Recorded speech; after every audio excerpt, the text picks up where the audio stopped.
அனைவருக்கும் வணக்கம். இப்போ நியூஸ்ல என்ன நம்ம பார்க்க போறோம் அப்படின்னா, நெறைய முக்கியமான நியூஸ்கள் இருக்கு. இப்போ மார்க்கண்டேயன் அவர்கள கைது பண்ணிட்டாங்க. எஸ்பி அலுவலகத்தில இருக்காரு.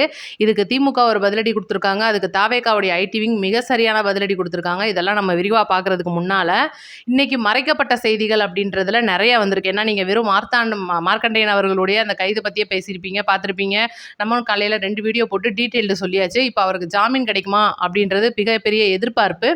இதுக்கு ஊடால ஆளுநர் மாளிகையிலிருந்து தலைமை செயலகத்துக்கு நம்மளுடைய முதலமைச்சர் அவர்களுடைய தனிப்பிரிவுக்கு வந்த ஒரு செல்போன் கால். இதுல என்னெல்லாம் பேசப்பட்டிருக்கு அப்படின்றத வெளியில இப்பதான் கொடுத்துருக்காங்க. அதை பத்தி நான் தெளிவா சொல்லிடுறேன். இது கூடால பார்த்தீங்கன்னா, நம்மளுடைய முதலமைச்சர் அவர்களுடைய ஆட்சியை சாத்தான் ஆட்சின்னு சொல்லிட்டு ஸ்டாலின் அவர்கள் வந்து குறிப்பிட்டிருக்காரு.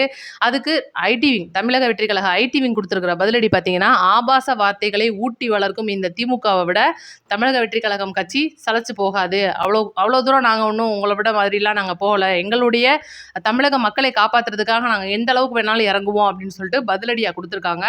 இப்போ பார்த்தீங்கன்னா, கனிமொழி இந்த மாதிரி ஆட்கள் வந்து வலைதளங்கள்லையும் பேட்டிகள்லையும் வந்து இன்னைக்கு மார்க்கண்டேயன் அவர்களுடைய கைதுக்கு வந்து எதிராக பேசுனதெல்லாம் ஒரு பக்கம் இருந்தாலும், அனிதா ராதாகிருஷ்ணன், கீதா ஜீவன் இந்த மாதிரி ஆட்கள் நேராகவே போயிருக்காங்க. இப்போ காவல்துறையினர் அவங்களையும் கைது பண்ணிட்டாங்க. எஸ்பி அலுவலகத்தை போய் முற்றுகையிட்டு இருக்காங்க. கொஞ்சம் நல்லா யோசிச்சு பாருங்க. ஸ்டாலின் அவர்கள் லண்டன் கிளம்புறதுக்கு முன்னால அனிதா ராதாகிருஷ்ணன் அவர்கள் மேலே ஒரு வழக்கு, நம்மளுடைய சிஎம் அவர்களே ஒரு மேலே பேசினாரு, சம்மந்தமே இல்லாமல் சில விஷயங்களை சேர்த்து பேசினாருன்னு சொல்லிட்டு அவரை கூட்டிகிட்டு போனாங்க. நைட்டு வந்து விட்டுட்டாங்க. ஆனால் அப்போ இந்த அளவுக்கு கொந்தளிக்கவே இல்லை யாருமே. என்ன காரணம் மார்க்கண்டேயனுக்கு மட்டும் கொந்தளிக்கிறதுக்கு அப்படின்னு சொல்லிட்டு மிகப்பெரிய ஒரு கேள்வி எழும் எல்லாருக்குமே. அப்போ வந்து இவ்வளோ பெரிய பிரச்சனை ஆகலை, கைது பண்ணையில் மட்டும் வண்டிக்கு முன்னாடி வந்து மறிச்சாங்க, அப்புறம் காவல்துறையினர் உள்ள கூட்டிகிட்டு போயிட்டாங்க. இது வந்து அவ்வளோ பெரிய விஷயமா இல்லையே, மார்க்கண்டேயனுக்கு மட்டும் ஏன் அப்படின்னு சொல்லி கேட்கும்போது, மார்க்கண்டேயன் அவர்களுக்கு ப்ரெஷர், சுகர் நிறைய இருக்குது, பூலாம் பற்றையாக இருக்குது. இவ்வளோ இருந்தும் வாயடைக்கில வச்சுருக்கணும், எதுக்குப்பா வாய விட்ட அப்படின்னு சொல்லி சில பேர் கேட்டுக்கிட்டு தான் இருக்காங்க. இப்போ பார்த்தீங்கன்னா, திமுகவுடைய தலைமை சொல்லிருச்சு, நம்மளுடைய ஆட்களை வெளியில் வரவிடாதக்குள்ளே நீங்கள் வந்து அவ்வளோ தூரம் வந்து என்ன வேணாலும் நீங்கள் பண்ணுங்கள், போராட்டம் பண்ணுங்கள், சாலை மறியல் பண்ணுங்கள், பொதுமக்களுக்கு எப்படி வேணாலும் குந்தகத்தை ஏற்படுத்துங்கன்னு சொல்லிட்டு திமுகவுடைய தலைமை சொன்னது தான் தகவலாக இருக்குது. அனிதா ராதாகிருஷ்ணன், கீதா ஜீவனை இப்போ கைது பண்ணிட்டாங்க, ஒரு மண்டபத்தில் அடைச்சி வச்சிருக்கான்றதெல்லாம் தாண்டி மார்க்கண்டேயன் அவர்கள்ட்ட கிட்டத்தட்ட 3 மணி நேரத்துக்கு மேலே விசாரணை போய்கிட்டு இருக்கு. எந்த அளவுக்கு நீங்கள் இப்படிலாம் சொல்லலாம், ஒரு முதலமைச்சர் அவர்களை நீங்கள் வந்து எலும்ப உடப்பேன் அப்படின்ற மாதிரிலாம் நீங்கள் சொல்லலாமான்னு சொல்லிட்டு போகும்போது, அவர் வந்து சில கேள்விகளுக்கு பதில் சொல்ல மறுத்துக்கிட்டு இருக்கார் அப்படின்றதும், அவருடைய வழக்கறிஞர் வந்து அவருடைய உடல்நிலையை கருத்தில் கொண்டு நீங்கள் இந்த மாதிரிலாம் கேட்கக்கூடாது அப்படின்றதும் ஒரு தகவலாக வந்துகிட்டு இருக்கு. ரைட்டு. இப்போ பார்த்தீங்கன்னா, எலும்பு எல்லாருக்குமே இருக்குது அப்படின்னு சொல்லிட்டு இவ்வளோ நாளாக வளர்த்த கடா மாறல பாயம்னு சொல்லுவாங்க பார்த்தீங்களா, அந்த மாதிரி வன்னியரசு அவர்கள் ஒரு பதிலடி கொடுத்துருக்காரு திமுகவுக்கு. எல்லாருக்கும் தாங்கப்பா எலும்பு இருக்குது அப்படின்னு சொன்னால் அதில் பல அர்த்தங்கள் இருக்குது. ஏன்னா, நீங்கள் எலும்பு உடைச்சா நாங்கள் சும்மாவா விடுவோம் அப்படின்னும் கேட்கறதுக்கு வாய்ப்பு இருக்குது. வன்னியரசு அவர்கள் எதுக்காக அதை சொல்ல வர்றாரு அப்படின்றது இன்னும் தெரியல, நமக்குலாம் தெரியல. உங்களுக்கு தெரிஞ்சிச்சுன்னா கமெண்ட்டில் சொல்லுங்கள். இப்போ பார்த்தீங்கன்னா, மார்க்கண்டேயன் அவர்களை ஈவினிங் பார்த்தீங்கன்னா நீதிமன்றத்தில் ஆஜர்படுத்த போகிறாங்க. நீதிபதி அவர்கள் கண்டிப்பாக முன்ஜாமீன் வழங்குறதுக்கு வாய்ப்பில்லை, ஜாமீன் கொடுத்துருவாரு. இதுதான் வந்து இன்றைக்கி முக்கியமான விஷயம். எல்லாருமே எதிர்பார்க்குற மாதிரி தூக்கி உள்ள அப்படியே போட்டுருவாங்களா அப்படின்னு கேட்டிங்கன்னா, வாய்ப்பு இல்லை அப்படின்றது தான் தகவல். ஒருவேளை பாதிக்கு பாதி வாய்ப்பு இருக்குது அப்படின்னு சொல்லணும்னா என்னென்னா, அனிதா ராதாகிருஷ்ணன் வழக்கில் பார்த்தீங்கன்னா வெறும் ஒருமையில் பேசியிருப்பாரு, சில விஷயங்களை தகாத முறையில் பேசியிருப்பாரே தவிர கொலை மிரட்டல் விடுத்ததா எங்கேயுமே இல்லை. ஆனால் பார்த்தீங்கன்னா, மார்க்கண்டேயன் அவர்களுடைய வழக்கில் பார்த்தீங்கன்னா கொலை மிரட்டல் செக்ஷன் 352 இருக்குது அப்படின்றனால ஜாமீனுக்கு கொஞ்சம் தாமதமாகலாம் அப்படின்றது மட்டும்தான் ஒரு தகவல். ஏன்னா, பொது அமைதிக்கு குந்தகம் விளைவித்தல், வன்முறையை தூண்டுற மாதிரி பேசுறது, இதெல்லாம் வந்து ஈஸியான செக்ஷனாக போயிடும். ஆனால் கொலை மிரட்டல் அப்படின்றது சாதாரண செக்ஷனில் வராது அப்படின்றனாலையும், அவர் மேலே அவர் சொல்லப்பட்ட அந்த வீடியோக்கள் பதிவு அப்படியே நீதிபதி அவர்களுக்கு அனுப்பப்பட்டிருக்கு. அரசு வழக்கறிஞர் இந்த ஒரு விஷயத்தில் விட்டு கொடுக்க முடியாது அப்படின்ற ஒரு இடத்துல இருக்கிறனால ஜாமீன் ஒருவேளை ஒரு 2 வாய்தா தள்ளி போகலாம் அப்படின்றதும், குறைஞ்சது ஒரு வாரத்துக்கு அவர் உள்ளதான் இருப்பார் அப்படின்றதும் ஒரு தகவல். ரைட்டா? இப்போ ரொம்ப முக்கியமான விஷயத்துக்கு வருவோம். தமிழக வெற்றி கழக ஆட்சியில் இப்போ குதிரை பேரம் நடந்துகிட்டு இருக்குன்னு சொல்லிட்டு சமீப காலமாக நம்ம பார்த்துருப்போம். செந்தில் பாலாஜி கூட ஓடி ஒளிஞ்சிட்டு இருக்கிறாப்ல பார்த்தீங்களா? இந்த ஒரு விஷயம் மனுவா வந்து தயாரிக்கப்பட்டு, அதாவது அறிக்கையாக தயாரிக்கப்பட்டு ஆளுநர் மாளிகைக்கு அனுப்பியிருக்கு. ஆளுநர் மாளிகை வந்து இப்போ திமுக, அதிமுக, பாஜக இந்த மாதிரி எல்லா கட்சிகளும் ஒரு சேர வந்து ஆளுநர்கிட்ட கொடுத்த அறிக்கையின் அடிப்படையில் நம்மளுடைய ஆளுநர் அவர்கள் என்ன பண்ணிட்டாரு, பொறுப்பாளுநர் தலைமைச் செயலகத்துக்கு கால் பண்ணி பேசியிருக்காங்க. அவங்களுடைய பிரிவுலேருந்து இவங்களோட பிரிவுக்கு கேட்கும்போது, நம்மளுடைய முதல்வர் அவர்கள் லைனை துண்டிக்க சொல்லிட்டார் அப்படின்றது ஒரு தகவலாக இருக்குது. குதிரை பேரம் பண்ணிங்களா அப்படின்னு நேருக்கு நேராக கேட்டிருக்காங்களாம். இது வந்து மிகப்பெரிய ஒரு சம்பவமாக போய்கிட்டு இருக்கு. இன்றைக்கி முழுக்க இவர் எம்எல்ஏ மேட்டரே ஓடினால இது அவ்வளோ தூரம் நீங்கள் பார்த்துருக்க முடியாது. இது சீக்கிரமாக விஸ்வரூபமாக உருவெடுக்க போகுது.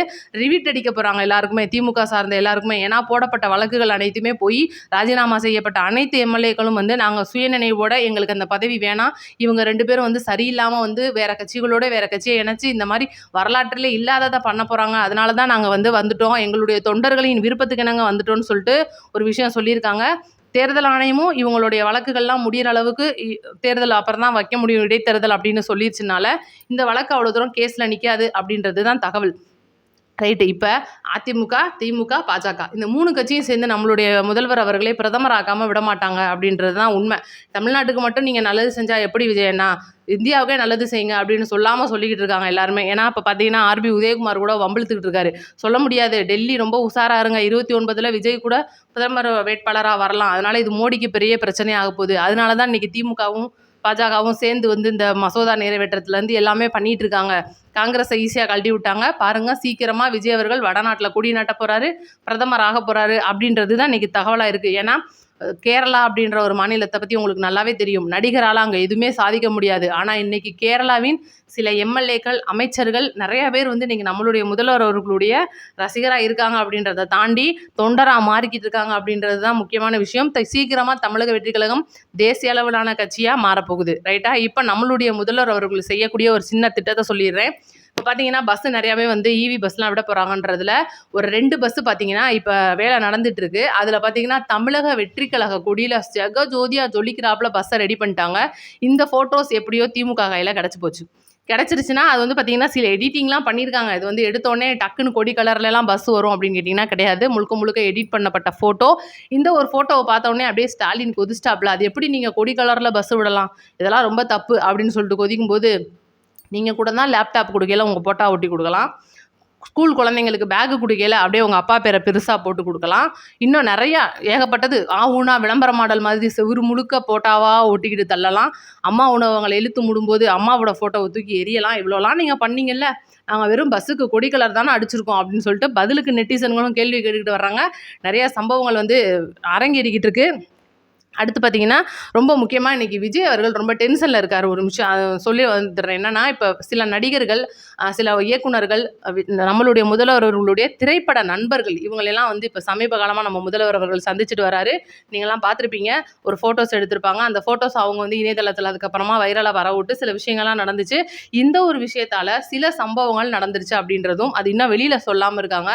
இதனால் யார் ஒருத்தரையும் திரைப்பட ரீதியில் வந்தால் அவங்கள நான் சந்திக்கிறது இல்லை அப்படின்ற ஒரு முடிவோடு இருக்காரு. ஏன்னா அந்த போட்டோஸை வச்சு அவங்க தனி மனித லாபம் பார்க்குறாங்க, சுயநலமாக நடந்துக்கிறாங்க அப்படின்றது ஒரு சின்ன தகவலாக நம்ம முதல்வர்களுடைய காதுக்கு எட்டியிருக்கு அப்படின்றதும். அதனால இந்த மாதிரி சம்பவங்கள் நடக்கக்கூடாது. அந்த மாதிரி தனிப்பட்ட முறையில் நீங்கள் சந்திக்கிறதா இருந்தால் பனையூர் அலுவலகத்துக்கு வர வச்சு சந்திச்சுக்கோங்க. தலைமை செயலகம் அதுக்கு சரியான இடம் இல்லை அப்படின்றத திட்டவட்டமாக சொல்லியிருக்காங்க. இப்போ அடுத்து இன்னொரு விஷயத்தையும் சொல்லிடுறேன். வாரத்துக்கு ஒருக்கா பார்த்தீங்கன்னா அமைச்சர் அவர்களுடைய ஒவ்வொரு நடவடிக்கையும் உளவுத்துறையால் கொடுக்கப்படும் அப்படின்றதும், இன்னைக்கு அமைச்சர்கள் 3 அமைச்சர்களுக்கு இறுதி எச்சரிக்கை அப்படின்றதும் ஒன்று சொல்லியிருக்காங்க. என்னன்னா, அமைச்சர் கீர்த்தனா அவர்கள், அமைச்சர் ரமேஷ் அவர்கள் மற்றும் அமைச்சர் சரத் அவர்கள். இதில் என்னென்னா, இப்போ அமைச்சர் ரமேஷ் அவர்களுக்கு பார்த்தீங்கன்னா வார்னிங்காக கிடையாது. இந்த மாதிரி விஷயங்கள், இந்த கோயில் விஷயங்களில் உங்களுடைய பெயர் அடிபடுது அப்படின்னா உடனடியாக அதுக்கு மறுப்பு தெரிவிங்க, லேட் பண்ணாதீங்க அப்படின்ற ஒரு தகவல். கீர்த்தனா அமைச்சரை பொறுத்த வரைக்கும் அவங்களுடைய தொழில்துறை சம்மந்தப்பட்ட விஷயங்கள் சில இருபறியில் போய்கிட்டு இருக்கு அப்படின்றதும், இன்னும் அவங்கள ரீல்ஸை அவங்க நிப்பாட்டலை அப்படின்றதும் ஒரு சின்ன தகவலாக இருக்குது. அதே போல் அமைச்சர் சரத்குமார் விஷயங்களும் இந்த மாதிரி திரும்ப திரும்ப நீங்கள் பண்ணிகிட்டே இருந்தீங்கன்னா இப்போ மினிஸ்டராக இருக்க நீங்கள் சீக்கிரமாக எக்ஸ் மினிஸ்டர் ஆயிடுவீங்க அப்படின்ற ஒரு தகவல். இன்னும் பார்த்தீங்கன்னா நம்மளுடைய சகாயம் IAS அவர்கள் சீக்கிரமாக தலைமை செயலகத்தில் ஒரு பதவிக்கு வரப்போறார் அப்படின்றதும் ஒரு சின்ன தகவலாக இருக்குது. இன்றைக்கி நம்மளுடைய முதல்வர் அவர்களுக்கு ஒரு முக்கியமான கோரிக்கையை வச்சுருக்காரு. ஐயா முதல்வர் அவர்களே, உங்களுக்கு கீழே இருக்கிற அதிகாரிகள் இன்னமும் திமுக சொம்புகளாக செயல்படுறாங்க. அதை தயவுசெய்து பார்த்து களை எடுத்து முடிங்க. இல்லைன்னா அரசு இயந்திரம் சிறப்பாக செயல்படுறதுக்கு அவங்க விடமாட்டாங்க அப்படின்ற ஒரு தகவலை சொல்லியிருக்காரு. எதனால் அவர் சொல்லியிருக்காருன்னா, அவர் முன்னாடி IAS அவர்கள் நேர்மையான அதிகாரி, இது எல்லாமே உங்களுக்கு தெரியும். இதனால் பார்த்தீங்கன்னா சீக்கிரமாக தலைமை செயலகத்தில் அவருக்கு ஒரு பதவி கொடுக்க போடுறதா ஒரு தகவல் வந்துட்டுருக்கு. இடைத்தேர்தலில் அவருக்கு ஒரு சீட்டு கொடுக்க போகிறாங்க அப்படின்ற மாதிரி நிறைய தகவல் பரவலாக வருது. ஆனால் ஏதோ ஒன்றில் அவர் வர்றார் அப்படின்றது மட்டும் உறுதி பண்ணப்பட்ட தகவலாக இருக்குது. பார்ப்போம் என்ன நடக்க போகுதுன்னு. நம்மளுடைய வீடியோவை நோட்டிஃபிகேஷன் ஆன் பண்ணி வைங்க, ஷேர் பண்ணி விடுங்க. நன்றி, வணக்கம். அடுத்த வீடியோவில் சந்திப்போம்.